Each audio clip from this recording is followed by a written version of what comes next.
Welcome, everybody, to the third episode of No Limits Radio. I'm Tom Akins, I'm Big Joe. and we're in Bangkok, Thailand. It is September 1st. Yes, the real city of angels, I might add. Well, that's true, Joe. It is.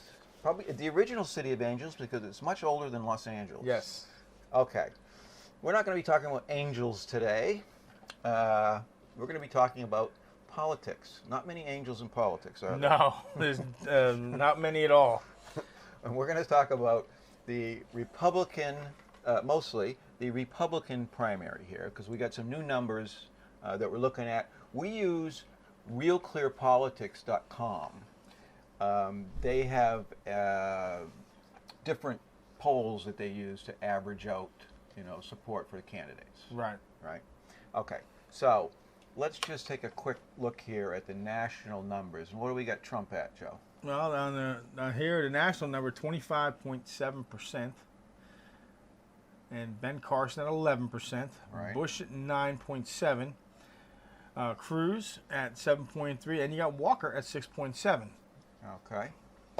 In Iowa, we have Trump at 21.3, Carson at 16.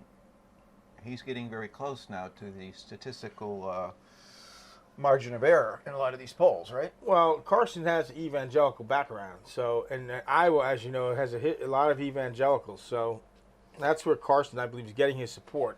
Yes. And after Carson, you can go down to Walker at 9, Cruz at 8, Fiorina at 7.3. And what do we have in New Hampshire?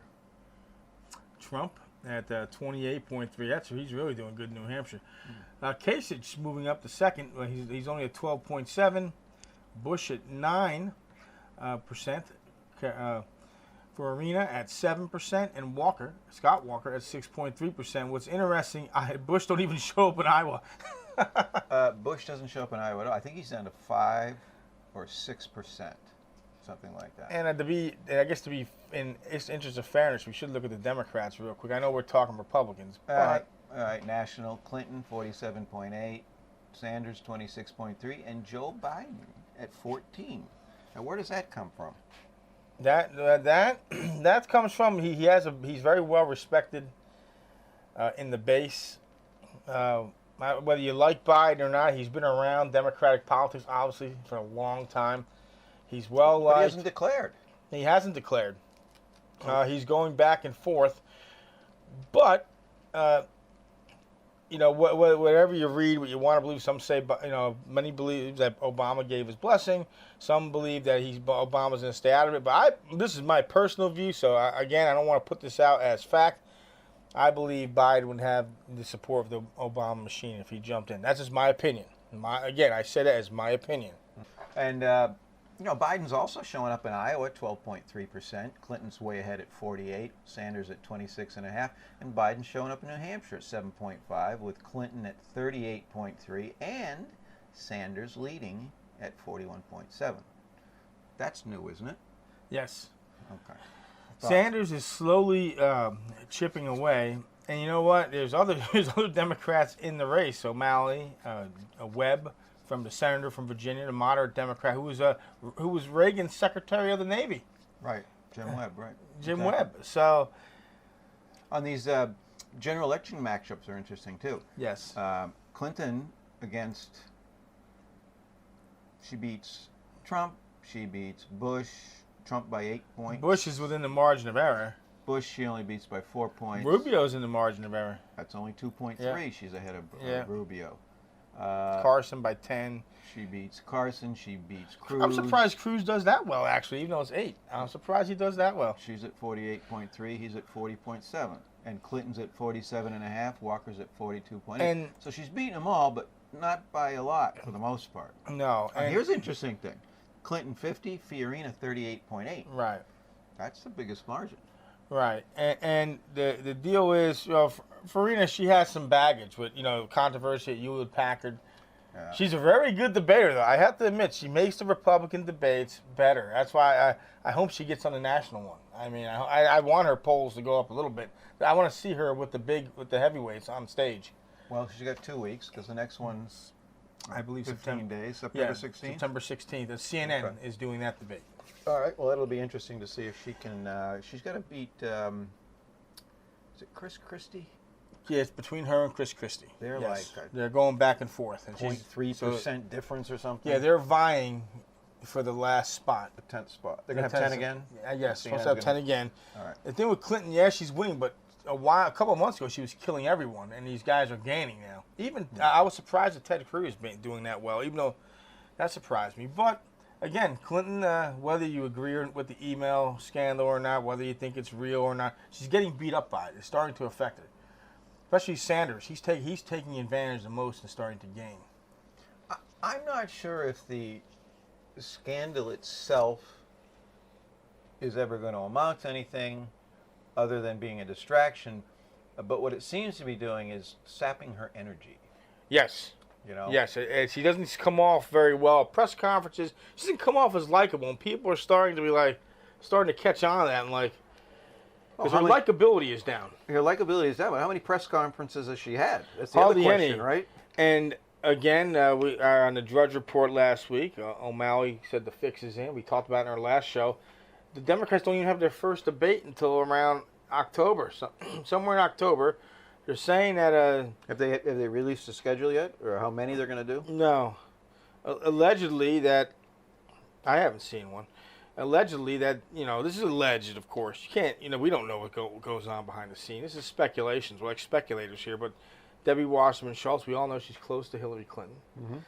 That she's holding these debates off to protect her, allegedly, of course. But Debbie still, Wasserman Schultz being the head of the Democratic National Committee, right? yes, she's the head of the Democratic National Committee. And they set the rules, they set the debate schedule, everything else, right? And it's really hurting the process. The public, I don't care where you stand, the public deserves to see these folks and where they stand. And whether you're a Republican or not, I like the fact that they're giving a lot of debates because they're letting the public see, okay, let's see these candidates. Where do they stand? What I would like to see, debates are okay. Yes. But, you got these guys talking for 30 seconds or 90 seconds at the most or something. What I would really like to see from these candidates, and we've seen very little so far, Right. is detailed policy plans. Well, see, here's now, the problem. Donald Trump says people don't care about policy. And he may be absolutely right. However, he's the only one that's released any plan about anything, and that's the immigration plan. And he right? said by the end of September, 3 or 4 weeks, or by the end, I think it's either the end of September or by mid-October, he's releasing his tax plan. Do you think that the other Republican candidates are going to feel forced to release their own plans? Yes, they have to, because Donald Trump is setting the narrative. He's on the offensive. It's like he's constantly marching downfield, and he's setting the narrative. But here is the real kicker. And Tom, we just looked at an article before we came on the air. Donald Trump is very moderate. He's not outside the immigration plan. Okay, That's pretty radical. that is radical. But outside it, he's for raising taxes on the wealthy. Reform. He's for. I love that idea. Yeah. Since neither you or I are wealthy. Yeah. He is also for. In some instances, he's not hard on abortion. But people just don't care. They're willing to overlook it in the Republican primary. That's a death wish. Right. To say some of this stuff. Well, it's just the article we read. Why is Trump winning over evangelicals? Right. Yeah. He's got 20% support in Iowa among evangelicals alone. That's pretty high for somebody who's been married how many times now? 3 times? This is his third marriage, I believe. Third marriage, right? And his lifestyle and whatever else. He's not a basic sort of hardworking, working class, blue collar type of guy that the evangelicals normally would be attracted to. Yeah, he's. So I don't know how you explain that. Yeah, I'm surprised. I can understand how Ben Carson is picking up in Iowa, evangelical. But Huckabee, who was a Southern Baptist minister for 12 years. He has no support. Ted Cruz. What's Huckabee got? 2% or 3% in Iowa? It doesn't even matter. And Ted Cruz, whose dad was a evangelical pastor, a Baptist pastor. And Ted Cruz has been a real strong, very strong support in evangelical. Right. Especially, he's the one talking about Christian rights being taken away. He's the one Trump, but yet Donald Trump. I think people are just tired of politics, man. We talk about this constantly, but they're tired of it. And Trump is certainly not religious in any sense, whether it's evangelical or or anything. I mean, right? Well, he did say that he loves the Bible, but I think that's just, to me, hot air. Donald Trump reading the Bible? I don't know. Well, Bloomberg. If you go to Bloomberg.com, maybe they still have the interview posted where Mark Halperin and asked him a question. Well, what are you, a New Testament guy and an Old Testament guy? Trump says, "Well, I really don't want to talk about that. That's personal." Because he asked, "Do you have a favorite verse?" Well, he probably went. After the interview. He probably went back and asked his aides, "What's the New Testament? What's the Old Testament?" He's like, "Well, that's personal." Yeah. And you know what? I agree with that, though. I don't think there's any room in politics for religion. I think it should be a personal thing, And these people that make it such a big deal, I don't understand that. Well, I'd like to know where they stand. When was the last election it was a big deal? Before the last couple here, people started making a big deal of it. And you know when it was? 1960. John F. Kennedy was a Roman Catholic. It was always Protestant up until... Right. Well, they all thought, the Pope was going to control Kennedy, and he's going to control him, tell him what to do, and all this other stuff, which was ridiculous, of course. But that's the last time I can remember in my lifetime that politics and religion were put together like that. Let's be honest. Most Catholics they're not hardcore. Maybe a few, but most go there on Christmas and Easter. It's not like the evangelicals and stuff. That's true. And even evangelicals, they aren't hardcore. There's a hardcore base within them, but even them, they're like, "Oh yeah, I'm a Christian," but they don't know the doctrines or probably not. In Iowa, you got some hardcore in there, and that's how Ben Carson is doing so well. I like to know where they stand. I like to know if they're an atheist or a Christian. It's interesting to know because sometimes, whether we like it or not, our beliefs influence, maybe even influence our life and the way we think. Yeah, you're right.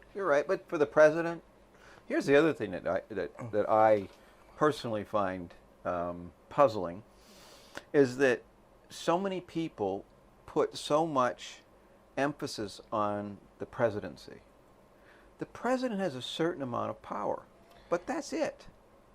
Yeah, he's the chief of the executive branch. But he can't do a lot of things that Congress can do. Well, Congress controls the purse strings. Congress controls the purse strings. Congress writes the legislation, right? For the most part, they come up. Well, the lobbyists write the legislation for the. They tell them what they want to see. Exactly. But the point is, the legislation originates from the House and the Senate, not from the president. But here's what the power the president does have: he can veto. He can veto. Yeah, he can. And like I would tell people during the Bush administration and the Obama administration, you like to blame him for the debt, $8 trillion, but Congress spends the money. In the end of the day, they're the ones that spend the money. Well, it's like you're on a football team. Who gets the most credit when the team wins? The quarterback. Who gets the most blame when they lose? Coach and the quarterback. Coach and the quarterback. So same kind of idea. Yeah, absolutely, because they're the face of the country, basically. Right. They're the face. But again, the interesting thing is that this is definitely an anti-establishment year. I mean, especially in the Republican primary. Have you ever seen a year where an election year, of course, where there has been such emotion or feeling or whatever against the established politicians? Because Congress, let's face it, they've had a very low approval rating for a long time. Yeah, many years actually. Really, especially low the last 4 to 6, 8 years. Yeah, it's been very low. But we've never seen this level of anti-establishment feeling, right? People are tired of their promises being broken. And look, I don't care whether. Why weren't they tired 4 years ago, I don't care whether, I don't care if you like the Tea Party or not, but the Tea Party gave the Republicans power in Congress, whether they like it or not. The Tea Party gave them power. Now, if you may not agree with their policies, but how can you then disregard them and spit in their face after you get in? John Boehner, you're the Speaker of the House because of their grassroots movement. Then you just throw them to the side. Yeah, they're going to be ticked. Mitch McConnell, this is another guy who became the majority leader because of grassroots support. And now they get in, hey, by the way, we're not going to keep any promise. Thank you, but no, we don't need you anymore. It's like saying, hey, I give you money, I help you out, and then when you get big, you cast me aside. Hey, thank you, but I don't need you. Mm-hmm. They feel ticked off, and I know, but here's what I'm saying. Though. This is not the first time this has happened. It's been going on for a while. Why this year all of a sudden? Is it because Trump? I think it is because I think in years past, even these Tea Party guys, he thinks what people are saying. I mean, he says what people are thinking. I'm sorry. Yeah. Even these Tea Party guys, though, they got into the government, and a lot of them got co-opted. Right. Okay. Except for a few. I mean, like Ted Cruz is the only guy. Cruz and a couple others. And a couple. But like you said, the rest of them got. Ooh, this leather chair feels pretty good. Yeah. Well, I think I want to get reelected again. I kind of like being a chandelier in the office. Yeah. You know, you would appreciate this. Donald Trump had that rally in Massachusetts, and of course he's like, I love Tom Brady. I'm friends with Tom Brady. I love Bill Belichick. And by the way, the Deflategate's garbage. Brady's great. All of a sudden, everyone starts clapping. There we go. And then he talks. We have to have full disclosure here, Joe. Yeah. You're a Dolphin fan. Absolutely. And I'm a New England fan. Absolutely. So. Absolutely. And also, we're both veterans of the United States Navy. Yes. Absolutely. You spent a lot more time in the Navy than I did, but we both served our country. Right. Absolutely. That's true. I did over 20. I did almost 21 years. Ourselves in the back, but we did it. We have, and we understand what it's like in the military. And while I am probably more liberal than you are, we still are pretty centrist, both of us. Wouldn't you say? Yeah. Look. I'm like Donald Trump. I want America to be great again. I do.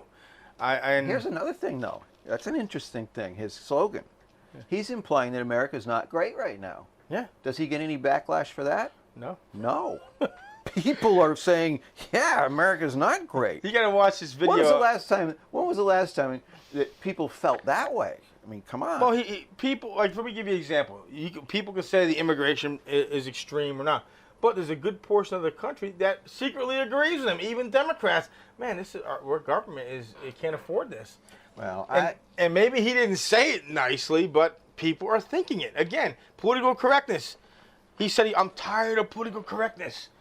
I think part of it, too, is the fact that there has been such, and this happens not just in the United States, when times are tough, right, economically, right, you blame minorities. Who's the first guy that did it successfully? Adolf Hitler. Yes. It's all the Jews' fault, right? Yes. Germany's economy was 1,000 times worse than the United States in the 20s. Yes. They were the scapegoats. Right now, in Europe, who are the scapegoats? The migrants. Yes. And a lot of cases with good reason, because it's getting out of control over there, these people that are coming into these countries. But, any country can only absorb a certain number of people. You know, borders are important. I don't care. I told this one guy in Webster, would you leave your house door unlocked? Would you leave your yard unlocked, gate open? Well, that's different. No, it's not. Not really. Not really. Not really. No. And again, it's not. I said again, but it's not about being racist. But it's about more than just Mexicans or people from El Salvador or Honduras or Guatemala. It's about what else is drugs, terrorism. And terrorism is a threat. I don't care anyone says, you're being paranoid. Really? I don't think so. It's about other things. You don't know what's coming through. Well, that's another idea like the Trumps. And this is something I've thought for years. All these American troops that are overseas. Oh, yeah. I know you're Number going. one. I know where you're going. Yeah, and you agree with me. I do agree. Number one, look at all the money these people spend in other countries. Yeah. Why aren't they back in the United States? Let me give you a spending their money Germany, here? that big army base we've had in Germany. Mannheim? Is it Mannheim? I think it's Mannheim. Again, There's several big bases in Germany. I was most half of my career. I never spent a lot of it in Europe. So, but a big base is there. And Donald Trump is a good point. Germany's an economic power. They're pretty much running Europe right now. Sure. They have a big stick in Europe right now. What are we doing? What are we there for? Who's going to attack them? Nobody. Of course. Who's going to attack anybody in this day and age? Who do you think is China going to attack us? With the issue with Greece? Germany's chancellor was the leading proponent running and putting the coalition together. Germany is a major player in Europe right now. The U.S. Trump and Economically, they are. economically they are. But from a military standpoint, let's just look at it from a purely military standpoint. Right. Who's going to attack anybody nowadays? There are no more wars. There are insurgencies, there are rebellions, there's terrorism. But do you think China would ever attack the United States? We're their biggest trading partner. Yeah, they would need us. kill their economy. There's Yeah. a couple of countries on Earth that would probably attack somebody. North Korea, definitely. Yes. Because those guys are just, that guy, what's his name? He's whacked out. He's whacked out. Okay, Kim Jong-un or something. Yeah, he's. Iran, possibly. I don't think so. I don't think they're that crazy. I wouldn't All put right. it past them. They hate Israel. Well, with a furor. they might attack Israel, but if they ever did, look at the reprisals. It just doesn't make sense anymore. World wars or state wars don't exist. Yeah, I still. Okay, but we have all these troops in Germany. For what? In Okinawa. What are they doing in Okinawa? South Korea, we have them. The North Koreans have a 1 million-man army. We have 37,000 guys in South Korea. What possible difference are those guys going to make in any kind of war? I would start by getting them out of Europe. Well, I would of start course, with and that. Trump wants to put them on the border. Yeah, What's wrong with that? Nothing. I don't think. Not only that. Why do we have a military, Joe? Well, constitutionally, with borders is the federal government's job. Protect the country. There's three main things: the Constitution, protect the country, protect your borders, and interstate commerce. All right. But what's the military's role? Protect the United States. Yep. That's why we have a military, right? Yep. And you do two things: you put them on the border. You're already paying them. They can Right. They can be home in their U.S. soil, close to their families, and or they're their spending families money. can live where they are. And they're spending money, look and they're what it will throwing do it for back in the economy. How many billions of dollars get spent in Germany and these And, other countries every year? It's ridiculous. You know? Listen, I'm not a libertarian, but I guess I lean libertarian now. I Well, guess you I'm do becoming somewhat. I'm becoming more They're, isolationist. libertarians are more protectionist, would you say? Isolationist? Yes. To a certain extent. I'm But not. this is not isolationism, though. We're not talking about cutting off trade with countries and stuff like that. That's isolationism. Yes. We pull our own military out of somebody else's country. I mean, come on. We You have think the Germans we have a would get sick tendency- of us being there anyway? You know, if you study history, you look at Great Britain when they were a superpower. They would just never leave. They would go in other people's countries, and we're just like that. If you look at the past 100 years, past 75 years, we have a tendency to go in someone else's house and say, "Hey, by the way, we'll take the guest room and we'll not leave." Yeah, and what destroyed the British Empire? And They couldn't afford it anymore. if you study the They just Revolutionary couldn't- War, they had to go to. Yeah, but they just couldn't afford it anymore. Can the United States afford it? Can we No. afford to be the world's policeman? We're 19 trillion in debt now. Can't. We can't. We have to prioritize, and we have to start. Our infrastructure is. There's so many things that are wrong. When I travel But a lot. that's a good My- that's a good starting point to me. Trump's idea about bringing the military back Yes. from Europe, and we have 700 military bases in 175 countries around the world. When I was contracting. Is that not right? Oh, it's not right. When I was contracting. No, my numbers. That's right, isn't it? Yeah, that's right. 700 military bases. It's a lot. It's a lot. I mean, my God. When I and what said- kills me is, what do? They close military bases in the United States and leave them open overseas. Yeah. I was born in Portsmouth, New Hampshire. I haven't lived there for a long time, but you know what? They had Pease Air Force Base, right? Yes. That supported that whole area, the town, the whole area. They closed it. They had Loring Air Force Base. I lived in Maine most of my life, right? Right. I didn't live up north where this Air Force Base was. Loring Air Force Base was a big base. It was the jumping off point for Europe, right? All the military Right. planes would start there. Small community. They closed that base. What happened to that community, right? But let's keep the bases open in Germany. No, I'm sorry. I can't go along with that. Well, Anyway, again, Joe, we got to wind up. Yeah, we do. Real quick, What are your parting thoughts on the current polls as they stand, and what do you think is going to happen in the next couple of weeks before the next debate?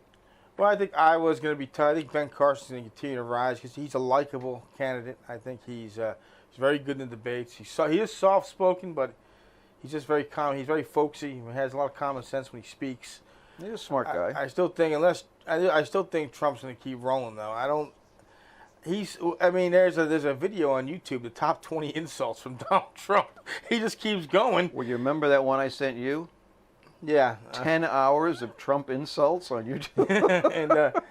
And then the one with Anthony Weiner calling him a sleazebag a few days ago. 2 days ago, yeah. And I mean, what are you gonna do? I mean, people just. Are So tired. do you see much change in the No, relative poll I'm gonna- positions at this point? No, I'm going to keep an eye on the Democratic primary because Bernie Sanders is methodically gaining on Hillary Clinton. It seems like every week, even though she's still doing good nationally, she's starting like you said 2-3 months ago. You would say it's inevitable. She's easily going to. 6 months ago, a year ago, I was Yeah, telling but now people. it's like the awe of invincibility is slowly coming off her. It's being chipped away at. Yep, slowly. And then it doesn't help that she doesn't give press access. Well, here's the thing about her, though. Okay, we're getting off topic a little bit. Yeah. But who's going to take her place? Because a socialist is not going to get elected president of the I United disagree, States. Tom. 30 years ago, I think he could. He has an outside chance. I really don't think The so. country's demographics are changing. It's changing. I don't know. Socialism? If you would have Geez. told me like in 95, 96, or 88, no way. But now? I don't know. Maybe. Now? I just don't see anybody replacing her. Unless Biden has a chance to do a real campaign and really get into it and raise some money, but I don't think his heart's in it. Well, don't. he's going back and forth with it. He's I think struggling. the death of his son really took a lot out of him, and he just, I think he needs a break. Yeah, He's speaking been in of- public life for how many years Yeah, now? and his son was one of his dying wishes. They say was, "Hey, Dad, run." Right, exactly. That's why I think he's struggling with it. Maybe he's 72 years old, 73 years old. He's been in politics for a long And time. the campaign, whether we like these politicians or not, that is a grind. Sure it is. It is a brutal. It is 18 brutal- hours a day for months on end. And you don't get a break. everything you say is under a microscope. And yeah, so anyway, between now and the 15th of 16th rather September, we're going to have a number more broadcasts Yes. for sure. Next episode, if Deflategate is not decided by then, Oh, it's going to be decided this week. it's supposed to be decided by the 4th. We'll probably have an episode before then. Yes. If it's not, we'll get into that. I read a very lengthy article by Right. Michael McCann, who's the leading legal writer for Sports And we'll Illustrated. do a football pick'em show. And yeah, we got the first game will be my New England Patriots against the Pittsburgh Steelers on Thursday, That's- September 10th. That's going to be a great With game. or without Brady. Yeah, it's we're gonna not be- sure yet. That's going to be. I hope Brady wins. Look, I'm as a Dolphin fan. I it do says, too. I want because look, I want all the want- best players in the field all the time. I want to take him out winning. If the Dolphins have I want him to play a whole season. Yep. Well, I like to see it too. In any case, that's it for today. I'm Tom Akins, I'm Big Joe. and we're in Bangkok, Thailand, and we'll be coming back at you very soon. So thanks for listening. Take care.